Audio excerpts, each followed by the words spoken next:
তোমার নামটা যেন কি? জি, আমার নাম রিয়া। ও আচ্ছা, রিয়া আমার রুমে গিয়ে টেবিলের উপর একটা ফাইল আছে, ওইটা নিয়ে আসো তো। জি। রিয়া সালেহা চৌধুরীর কথা মতো চলে গেল। রিয়া তার রুমে গিয়ে ফাইল হাতে নিয়ে ড্রয়িং রুমে চলে আসলো। রিয়া সালেহা চৌধুরীর হাতে দিল। তখনই সালেহা চৌধুরী বলল, রিয়া আমার সাথে চলো। রিয়া আর কিছু বলল না, তার সাথে যেতে লাগলো। রিয়া গাড়ির দরজা খুলে দিলে সালেহা চৌধুরী বসলো। তারপর রিয়াকে বসতে বললে রিয়া বসে। তারপর দুজনে বের হয়ে যায়।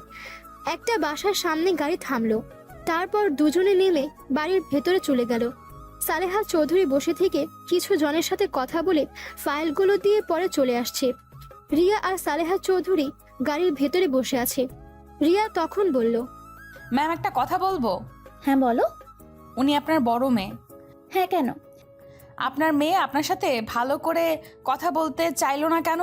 আপনি কত সুন্দর ব্যবহার করলেন, আর উনি কেমন আপনার সাথে বিরক্তি নিয়ে কথা বলছিল। এইটুকুর ভিতরে এটাও খেয়াল করছো? না মানে ম্যাম, কেমন যেন অদ্ভুত লাগলো। আমার মেয়ে একটু আমার উপর রেগে আছে, এটাই। তাছাড়া যা ভাবছো আমার মেয়ে তেমন না। সামনে থেকে কঠোর দেখা যায়, ভেতরে অনেকটাই নরম। ও আচ্ছা। রিয়া একটা জিনিস খেয়াল করলো, সালেহা চৌধুরীর চোখের পানিগুলো টলমল করছে। রিয়া কিছু জিজ্ঞেস করতে গিয়েও করলো না। রিয়া আর সালেহা চৌধুরী বাসায় আসে। রিয়া সালেহা চৌধুরীর সাথে রুমে যায়। সালেহা চৌধুরী বলল, রিয়া আমার জন্য একটা চা বানিয়ে নিয়ে আসবে? আমি এখনই বানিয়ে নিয়ে আসছি। রিয়া রুম থেকে বের হয়ে রান্নাঘরে চলে গেল চা বানাতে। চা বানিয়ে সালেহা চৌধুরী দিয়ে দিল। চা খেতে খেতে উনি রিয়াকে তার পাটা হালকা করে চেপে দিতে বলল। রিয়া ওনার কথা মতো কাজ করতে লাগলো। ওনার সাথে এভাবে সারাদিন থাকতে লাগলো। এভাবে 1 মাস কেটে গেল। এই 1 মাসে রিয়া অনেকটা ক্লোজ হয়ে গেছে। এই বাড়ির সবার সাথে রিয়া ঘুম থেকে উঠে রিয়া বাড়ির সবার সাথে কাজে লেগে গেল। আজ সালেহা চৌধুরী ছেলে মেয়ে সবাই তাদের ফ্যামিলি নিয়ে আসবে। সবাই সবার রুম পরিষ্কার করে গুছিয়ে রাখতে ব্যস্ত হয়ে গেছে। আর এদিকে রিয়া আর কয়েকটা কাজের বুয়া মিলে রান্না করতে লাগলো। রান্না শেষ হলে টেবিলের উপরে সাজিয়ে রাখলো। রিয়া সালেহা চৌধুরীর রুমে গিয়ে দেখে সেই আজ অনেক খুশি। রিয়া তাকে খুশি দেখে বলল, আজ প্রথম আপনাকে এই খুশি দেখতে পাচ্ছি। 1 মাস আপনাকে আমি এতটা আনন্দিত দেখি নাই। খুশি হব না? আমার ছেলে মেয়ে নাতি নাতনি আসবে, ওরা সবাই এখানে থাকবে, এটা ভেবেই তো অনেক আনন্দ হচ্ছে আমার। আপনার বড় মেয়ে ওনারা আসবে না? হ্যাঁ, ওই আসবে। আমার নাতি আছে, ওই নিয়ে চলে আসবে। ওর কথা কেউ ফেলতে পারে না। ও আচ্ছা, ওনারা আসার সময় হয়ে গেছে। চলেন তাহলে ড্রয়িং রুমে। সালেহা চৌধুরী রিয়া দুইজন মিলে ড্রয়িং রুমে চলে গেল। রিয়া দাঁড়িয়ে আছে, তখনই রিয়ার ফোন বেজে উঠল। রিয়া কিছুটা দূরে গিয়ে ফোনটা রিসিভ করলো। হ্যাঁ রূপা, কেমন আছিস বোন? আপু, তোমার না আজ আসার কথা, কখন আসবে? আজ তো অনেক মানুষজন আসবে, আজ যেতে পারবো না রে, অনেক কাজ আছে। ও, তাহলে আর আসবে না? সময় পেলে দেখা করতে যাব তোর সাথে, চিন্তা করিস না। আচ্ছা বোন, ফোন রাখ, ওনারা মনে হয় চলে এসেছে, গাড়ি আসার শব্দ পাচ্ছি। রিয়া ফোনটা রেখে পেছনে ঘুরে অবাক হয়ে গেল। রিয়া বড় বড় চোখ করে তাকিয়ে আছে। রিয়া সামনে তাকিয়ে দেখে আদিত্য সাহেলা চৌধুরীকে জড়িয়ে ধরে আসছে। আর রিয়া সাথে সাথে পেছনে ঘুরে মুখ ঢেকে নিল। দাদিমা কেমন আছো? উফ মাই সুইট হার্ট, তোমাকে আজ দারুণ লাগছে। তাই নাকি? আমি তো জানি আমার বর সাহেব আসবে, তাই আগে থেকে সুন্দর করে রেডি হয়ে নিয়েছি। তাই? আচ্ছা দাদিমা, থাকো, ফ্রেশ হতে যাই, জার্নি করে ক্লান্ত লাগছে। ওকে, চল। রিয়া রান্নাঘরের দিকে চলে গেল। আদিত্য নিজের রুমে চলে গেল। আর সালেহা চৌধুরী এইদিকে ওর ছেলে মেয়ে আর বাকি নাতি নাতনিদের সাথে কথা বলতে লাগলো। আর রিয়া এইদিকে রান্নাঘরে দাঁড়িয়ে ভাবতে লাগলো। হায় আল্লাহ, আমি এখন কি করব? কাজের বুয়া হিসেবে শেষমেশ কিনা নিজের শ্বশুরবাড়িতেই চলে আসলাম। কিরে রিয়া, কি ভাবিস? তাড়াতাড়ি চল, খাবার খাওয়াতে হবে তো নাকি? ওনাদের কি লাগে ওইদিকে খেয়াল রাখতে হবে তো নাকি? খালা, আমি বাড়িতে যাব, আমার তো আজ ছুটি, আর এখানে থেকে আমি কি করব? আজ কোনো ছুটি নাই, ওনারা যতদিন থাকবে কোনো ছুটি নাই, তাড়াতাড়ি চল। রহিমা খালা রিয়াকে টেনে নিয়ে যেতে লাগলো। হঠাৎ করে রিয়া কারোর সাথে ধাক্কা খেলো। ধাক্কা খেয়ে রিয়া সোজা ফ্লোরে পড়ে গেল। রিয়া ফ্লোর থেকে উঠতে উঠতে বলল, সরি, আমি বুঝতে পারি নাই। রিয়া কথাটা বলে সামনে ধাক্কা খাওয়া ব্যক্তিটা রিয়াকে আর কিছু বলার সুযোগ দেওয়ার আগেই ঠাস ঠাস করে থাপ্পড় মারল। রিয়ার সামনে থাকার ব্যক্তির দিকে তাকিয়ে যেন হুঁশ উড়ে গেল।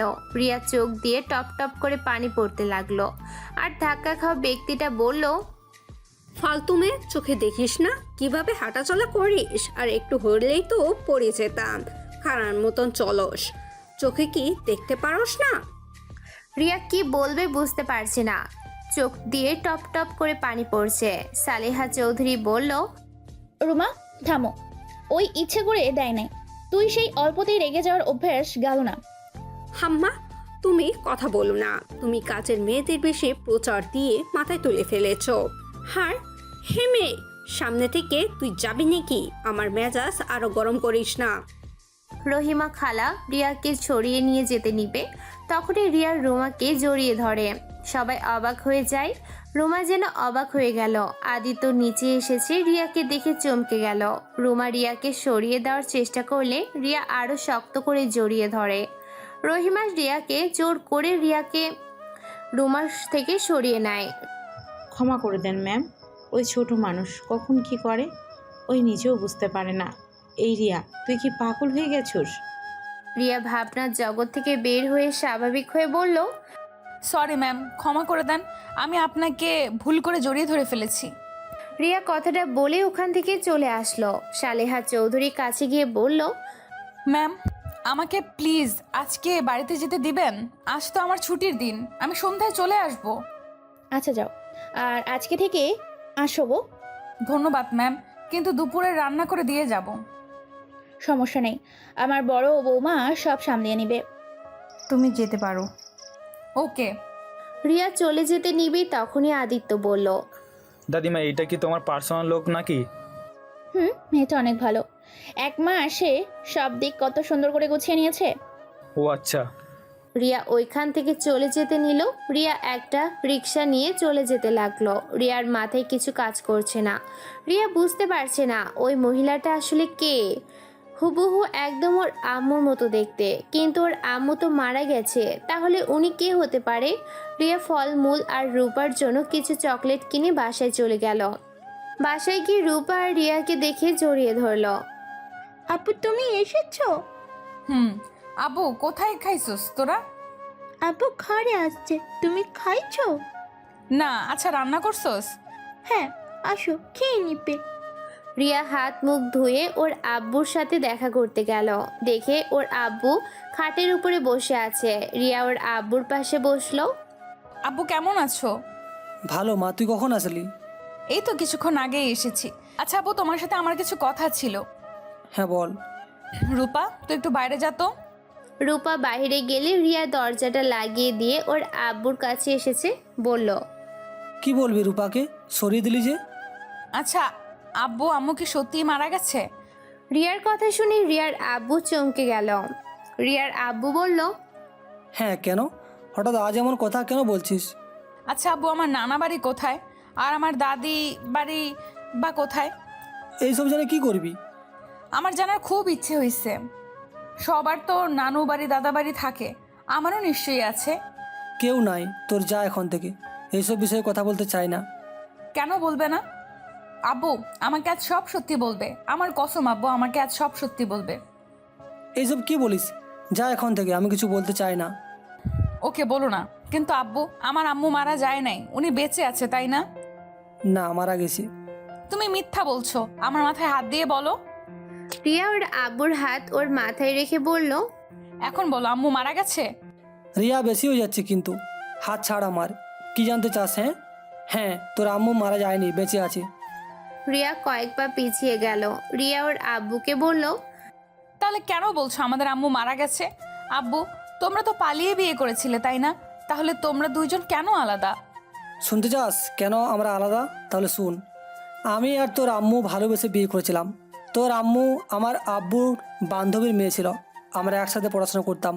আমরা কেউ জানতাম না যে রুমার বড় বোন সাথে আমার বিয়ে ঠিক করেছে। বাসায় আসলে দুইজন জানতে পারি, পরে উপায় না পেয়ে বিয়ে দিয়ে দেন। আমি আমার আব্বু আম্মুকে বুঝিয়ে বলেছিলাম, তারা রাজি হয় নাই। তারা রুমার বড় বোনকে পছন্দ, ছোটো বোনের সাথে বিয়ে দিতে পারবে না। কারণ রুমার বড় বোন আমাকে অনেক ভালোবাসে। ছোটোবেলা থেকে আমাকে স্বামী হিসেবে মেনে এসেছে, যা আমি জানতামও না। আমি বিয়েটা না করে আব্বুকে বলে দিই। আমাকে জোর করে বিয়ে দিতে চাইলে আমি আর রুমা পালিয়ে যাব। আব্বু আমাকে 2টা অপশান দিয়েছিল। এক, রুমার বোনকে বিয়ে করলে ওই বাড়িতে থাকতে পারবো, আর যদি পালিয়ে যাই তাহলে আমাকে ত্যায্যপুত্র করে দেবে। কোনো দিন যদি আমি ওই বাড়িতে ফিরে যাই তাহলে আব্বুর মরা মুখ দেখতে হবে। বাট আমি তখন কারো কথা না ভেবে তোর আম্মুকে নিয়ে পালিয়ে যাই। দুজন পালিয়ে একটা গ্রামে বিয়ে করে নিই। তারপর ওইখানে আমি একটা জব নিই। ভালোই যাচ্ছিলো দিনকাল। প্রথম আমাদের ঘরের প্রথম যখন তুই আসলি, খুশিতে আত্মহারা হয়ে যায়, সংসার আরও আনন্দ হয়ে যায়। কিন্তু রূপা হওয়ার পর থেকে তোর আম্মুর ব্যবহার চেঞ্জ হতে লাগে। তোর নানা বাড়ির সাথে আবারও সম্পর্ক জোড়া লাগাতে লাগলো। আর এইদিকে আমার চাকরিটা চলে যায়, আরও তোর আম্মু ব্যবহার চেঞ্জ হয়ে যায়। প্রতিদিন ঝগড়াঝাটি হইতো, পরে সহ্য করতে না পারি তোর আম্মুকে ডিভোর্স দিয়ে দিয়ে তোদের নিয়ে যেতে চাইলে আমি দিই নাই। পরে ওর আব্বু এসে ওকে নিয়ে যায়, আর আমরা ওইখান থেকে রাজশাহী চলে গিয়েছিলাম যাতে তোদেরকে নিয়ে যেতে না পারি। তারপর আর কোনো যোগাযোগ রাখি নাই। তুই তোর আম্মুর কথা জিজ্ঞাসা করলে বলতাম তোর আম্মু মারা গেছে। রিয়ার আব্বু কথাগুলো বলে কান্না করতে লাগলো। রিয়ার চোখ দিয়ে পানি পড়ছে। রিয়া ওর আব্বুকে কিছু না বলে রুম থেকে বের হয়ে গেল। রূপা রিয়াকে দাঁড়িয়ে থাকতে দেখে বলল, আপু কি হয়েছে, তুমি কান্না করছো কেন? কিছু হয় নাই। আপু চলো খাবার খেয়ে নিবে। ক্ষুধা নাই রে বোন। রিয়া রূপাকে বুকে জড়িয়ে কপালে চুমু দিয়ে বলল, তোর পড়াশোনা কেমন চলছে? ভালো আপু। তোমার কি হয়েছে, এমন করছো কেন? আর কান্নাই বা কেন করছো? কই কান্না করছি, চোখে কিছু একটা পড়েছে মনে হয়। আচ্ছা চল, তোকে মাথায় তেল দিয়ে দেই। খাবার খেয়ে নাও আগে, খাবার ঠান্ডা হয়ে যাচ্ছে। আচ্ছা তুই যা, আমি আসছি। রূপার সাথে রিয়া গিয়ে হালকা খেয়ে রুমে চলে আসলো। ছোট একটা ডায়েরি, ভিতর থেকে ওর আম্মু ছবি বের করে। বুকে জড়িয়ে কান্না করতে করতে বলল, আম্মু, তোমাকে এত কাছে পেয়েও তোমাকে বলতে পারলাম না আমি তোমার সেই ছোট্ট রিয়া। আম্মু, আমাকে বুকে জড়িয়ে নাও না, বড্ড তোমার আদর খেতে ইচ্ছে করছে আম্মু। আম্মু, তুমি তো নতুন সংসার, স্বামী, সন্তান নিয়ে সুখে আছো, কিন্তু আম্মু তোমার আর 2টা সন্তান কেমন আছে তা তো জানোও না। হয়তো তুমি আমাদের ভুলে গেছো। যাই হোক আম্মু, আমি চাই না তুমি আমাদের মনে রাখো, আমাদের ভুলে গিয়ে সুখে থাকো আম্মু। রিয়া কথাগুলো বলে কান্নায় ভেঙে পড়ল। রূপা রিয়ার কথা শুনে বলল, আপু আমার নতুন সংসার মানে? রিয়া রূপার কথা শুনে সাথে সাথে ছবিটা ডায়েরির ভিতরে লুকিয়ে লক করে রেখে চোখ মুছে বলল, প্রিয় শ্রোতা বন্ধুরা, গল্পটির 3য় পর্ব এখানেই শেষ করা হলো। গল্পটি কেমন হয়েছে তা কমেন্টের মাধ্যমে জানাতে ভুলবেন না, এবং চ্যানেলে নতুন হয়ে থাকলে চ্যানেলটিকে সাবস্ক্রাইব করে পাশে থাকা বেল আইকনে প্রেস করবেন, যাতে করে আমাদের প্রত্যেকটি গল্পের নোটিফিকেশন আপনাদের কাছে সবার প্রথম পৌঁছে যায়। দেখা হচ্ছে পরবর্তী পর্বে। ততক্ষণ ভালো থাকবেন, সুস্থ থাকবেন। ধন্যবাদ।